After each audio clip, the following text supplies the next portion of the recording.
First, allow me to briefly share some of my past background.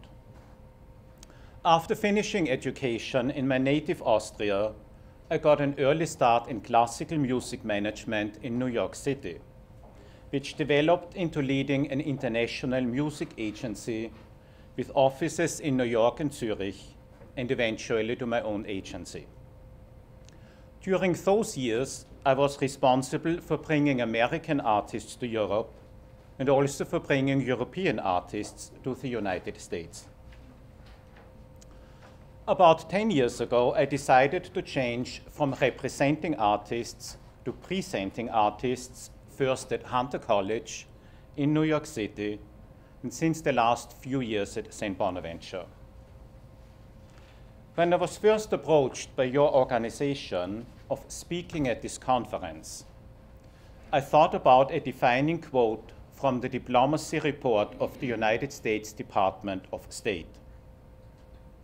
Cultural diplomacy is the linchpin of public diplomacy because cultural activities have the possibility to demonstrate the best of a nation. Let me delve a little bit into the past. For many years, the United States has put its very best forward in cultural activities in many parts of the world.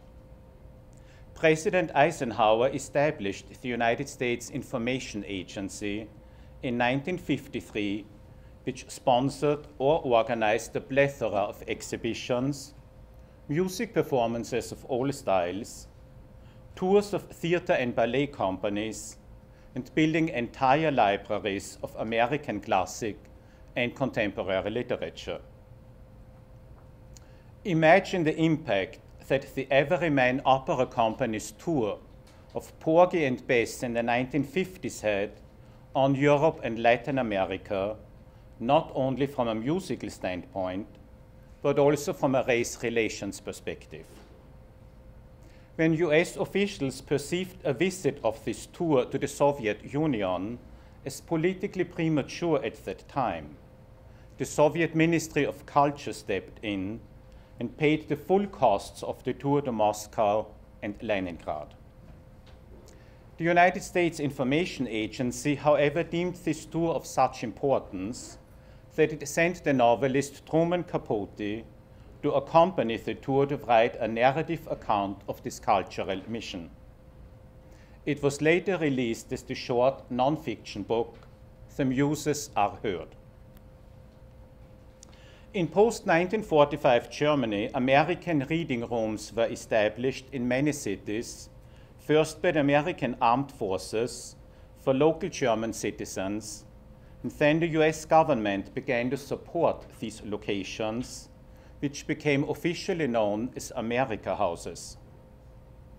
The eminent soprano Martina Arroyo, who received the 2013 Kennedy Center Honor Award, made her European debut in 1959 at the America House in Frankfurt, singing works by American composers Samuel Barber, Aaron Copland, and spirituals.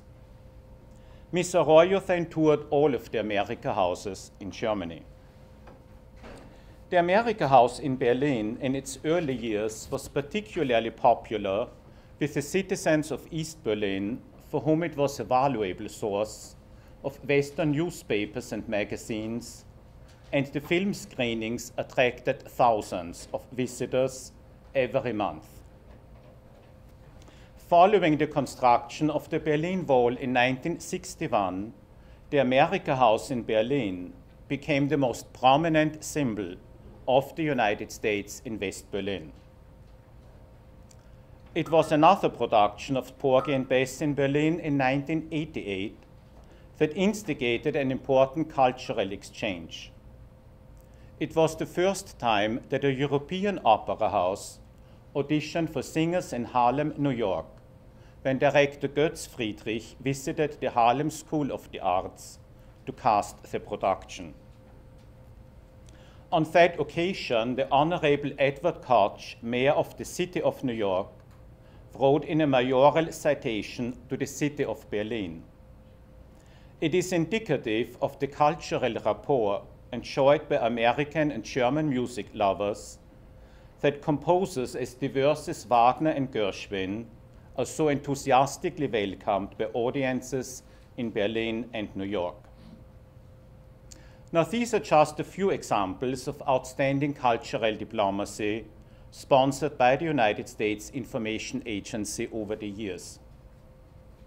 Sadly, this all came to an end in October 1999, when the US Information Agency was abolished and its information functions were folded into the Department of State under the newly created Undersecretary of State for Public Affairs and Public Diplomacy, thus also ending an ongoing sideline debate if this might have been only propaganda during the Cold War.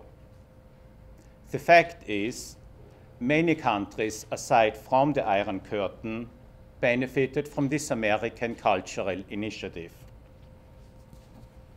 Where does that leave us today?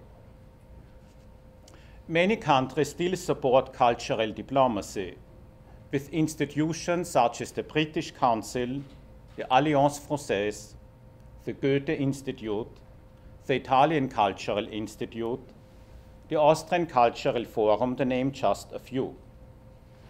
Also, non-government agencies like the China Institute and the Asia Society have a strong cultural presence, especially here in New York City.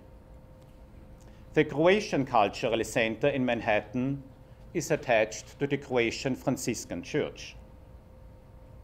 In other places in the world, it has fallen to individuals to exercise cultural diplomacy.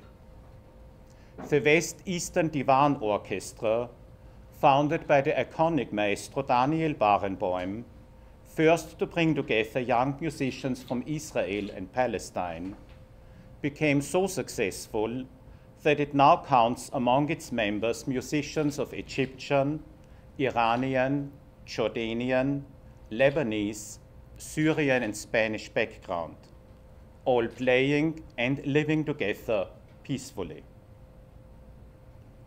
With the onset of the internet and the universal use of social media, people from all countries are coming together into one global space. While they all type in the same internet language and abbreviations, they don't always understand that people in far away and not so far places think differently, culturally and spiritually. Therefore, I believe cultural diplomacy is as important today as ever. There is a tremendous amount of information and research to be found online, and still the human contact cannot be replaced. In the absence of a cultural ministry or United States cultural attaches abroad, another form of support for cultural diplomacy is found in institutions of higher education. Many of the leading universities in the United States have study abroad programs and cultural exchange programs. What an invaluable experience for young people to live and study in another country for a semester or more, and hopefully they get to know people outside of their group, learn of their culture, and make friends. Indeed, it cannot only left the large universities and big cities to undertake these programs.